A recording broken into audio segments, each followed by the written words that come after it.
ভারতীয় জনতা পার্টির কাজের ভিত্তিতে হবে। একাধারে মোদিজির নেতৃত্বে ভারতবর্ষ যে এগিয়ে চলেছে, যে আমরা শ্বেতপত্র প্রকাশ করেছি, তাতেই একদম পরিসংখ্যান সব কিছু রয়েছে। আর সর্বোপরি এখানে তৃণমূল সব কিছুতে ব্যর্থ। বিভিন্ন কাজে চুরি, কাটমানি, বিভিন্ন দুর্নীতি, মা বোনদের ওপর অত্যাচার, সন্দেশখালির ঘটনা ঘটেছে, শিক্ষা থেকে সব কিছু চুরি, চাকরি চুরি, তার একটা বাংলার জনমানুষে ব্যাপক প্রভাব পড়েছে।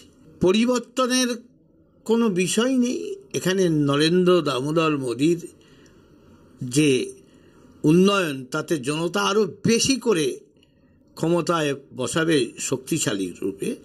তার কারণ এবার আমাদের স্লোগানই আছে, এইবার 400 পার।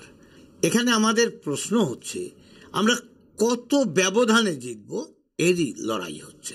বিগত বছরও তৃণমূলের ছিল, সিপিএমের ছিল, এটা নিয়ে আমি কোনো ভাবছিই না। এখানে যে প্রার্থী হয়েছে তৃণমূলের, তিনি আমাদের দলে থেকে টিকিট না পেয়ে হয়েছে, তার পারফরমেন্স খুবই খারাপ। সিপিএম যিনি প্রার্থী হয়েছেন, তার হিংস্রতার সম্পর্কে জানে। একটা ইউনিভার্সিটির পেপার্স পর্যন্ত জ্বালিয়ে দিয়েছিলেন, তার নামে অভিযোগ রয়েছে। বিজেপি গণতান্ত্রিক দল, আলাদা আলাদা মত প্রকাশের অধিকার থাকে, সবাই টিকিট পাওয়ার জন্য চেষ্টা করে, তাই সুস্থ গণতন্ত্র আমাদের মধ্যে আছে। আমাদের মধ্যে গোষ্ঠীকন্দল নেই।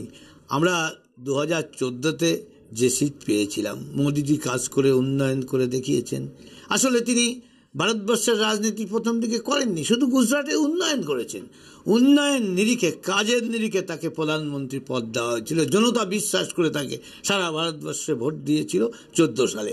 তিনি ভালো কাজ করেছেন বলে 19-এ আরও বেশি সিট দিয়েছেন।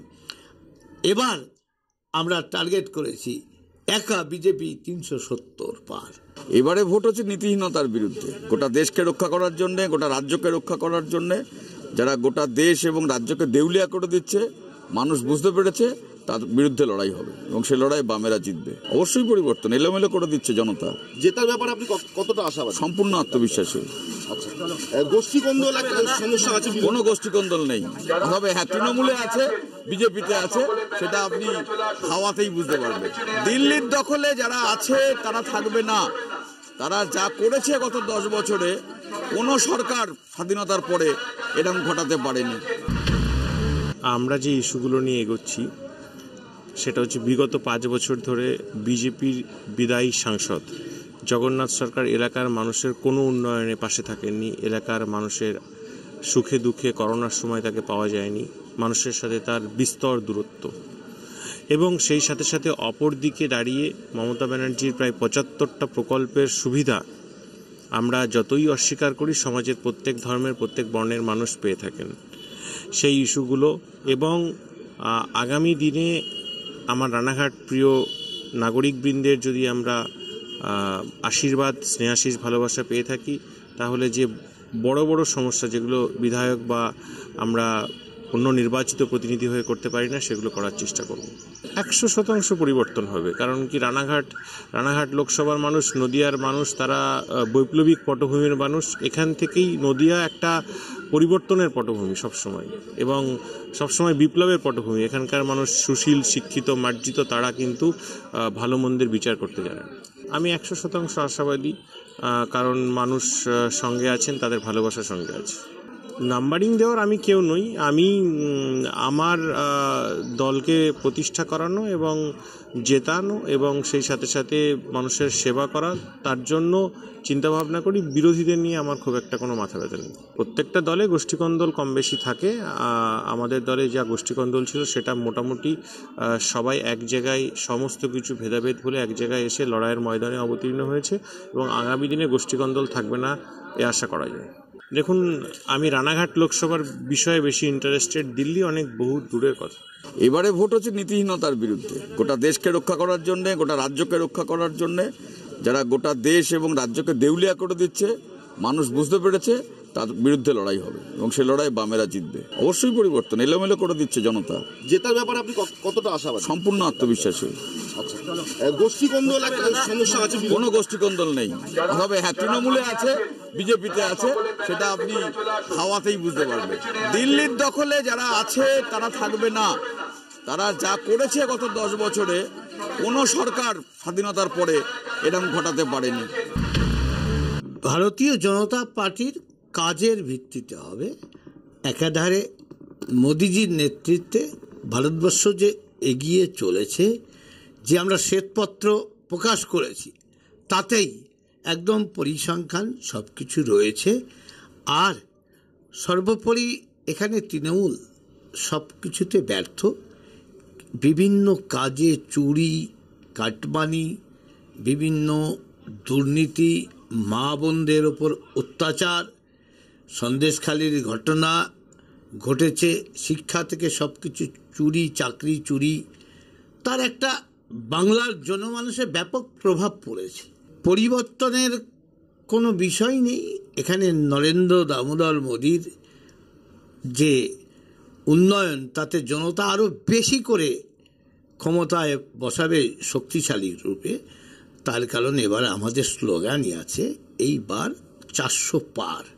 এখানে আমাদের প্রশ্ন হচ্ছে আমরা কত ব্যবধানে জিতব, এরই লড়াই হচ্ছে। বিগত বছরও তৃণমূলের ছিল, সিপিএমের ছিল, এটা নিয়ে আমি কোনো ভাবছিই না। এখানে যে প্রার্থী হয়েছে তৃণমূলের, তিনি আমাদের দলে থেকে টিকিট না পেয়ে হয়েছে, তার পারফরমেন্স খুবই খারাপ। সিপিএম যিনি প্রার্থী হয়েছেন তার হিংস্রতা সম্পর্কে জানে, একটা ইউনিভার্সিটির পেপারস পর্যন্ত জ্বালিয়ে দিয়েছিলেন, তার নামে অভিযোগ রয়েছে। বিজেপি গণতান্ত্রিক দল, আলাদা আলাদা মত প্রকাশের অধিকার থাকে, সবাই টিকিট পাওয়ার জন্য চেষ্টা করে, তাই সুস্থ গণতন্ত্র আমাদের মধ্যে আছে। আমাদের মধ্যে গোষ্ঠীকন্দল নেই।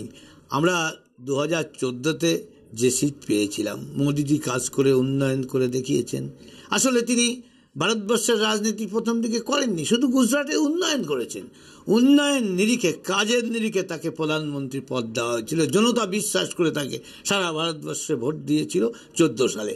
তিনি ভালো কাজ করেছেন বলে 19-এ আরও বেশি সিট দিয়েছেন। এবার আমরা টার্গেট করেছি একা বিজেপি 370 পার। আমরা যে ইস্যুগুলো নিয়ে এগোচ্ছি সেটা হচ্ছে বিগত 5 বছর ধরে বিজেপির বিদায়ী সাংসদ জগন্নাথ সরকার এলাকার মানুষের কোনো উন্নয়নে পাশে থাকেননি। এলাকার মানুষের সুখে দুঃখে, করোনার সময় তাকে পাওয়া যায়নি। মানুষের সাথে তার বিস্তর দূরত্ব। এবং সেই সাথে সাথে অপর দিকে দাঁড়িয়ে মমতা ব্যানার্জির প্রায় 75টা প্রকল্পের সুবিধা আমরা যতই অস্বীকার করি, সমাজের প্রত্যেক ধর্মের, প্রত্যেক বর্ণের মানুষ পেয়ে থাকেন।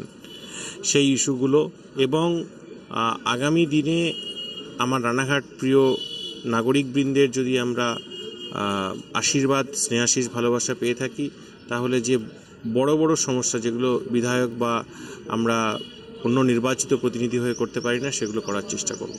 100% পরিবর্তন হবে। কারণ কি, রানাঘাট লোকসভার মানুষ, নদিয়ার মানুষ, তারা বৈপ্লবিক পটভূমির মানুষ। এখান থেকেই নদিয়া একটা পরিবর্তনের পটভূমি সবসময়, এবং সবসময় বিপ্লবের পটভূমি। এখানকার মানুষ সুশীল, শিক্ষিত, মার্জিত, তারা কিন্তু ভালো মন্দের বিচার করতে জানেন। আমি 100% আশাবাদী, কারণ মানুষ সঙ্গে আছেন, তাদের ভালোবাসার সঙ্গে আছে। নাম্বারিং দেওয়ার আমি কেউ নই। আমি আমার দলকে প্রতিষ্ঠা করানো এবং জেতানো এবং সেই সাথে সাথে মানুষের সেবা করা, তার জন্য চিন্তাভাবনা করি। বিরোধীদের নিয়ে আমার খুব একটা কোনো মাথা ব্যথা নেই। প্রত্যেকটা দলে গোষ্ঠীকন্দল কম বেশি থাকে। আমাদের দলে যা গোষ্ঠীকন্দল ছিল সেটা মোটামুটি সবাই এক জায়গায়, সমস্ত কিছু ভেদাভেদ ভুলে এক জায়গায় এসে লড়াইয়ের ময়দানে অবতীর্ণ হয়েছে, এবং আগামী দিনে গোষ্ঠীকন্দল থাকবে না এ আশা করা যায়। দেখুন, আমি রানাঘাট লোকসভার বিষয়ে বেশি ইন্টারেস্টেড। দিল্লি অনেক বহু দূরের কথা।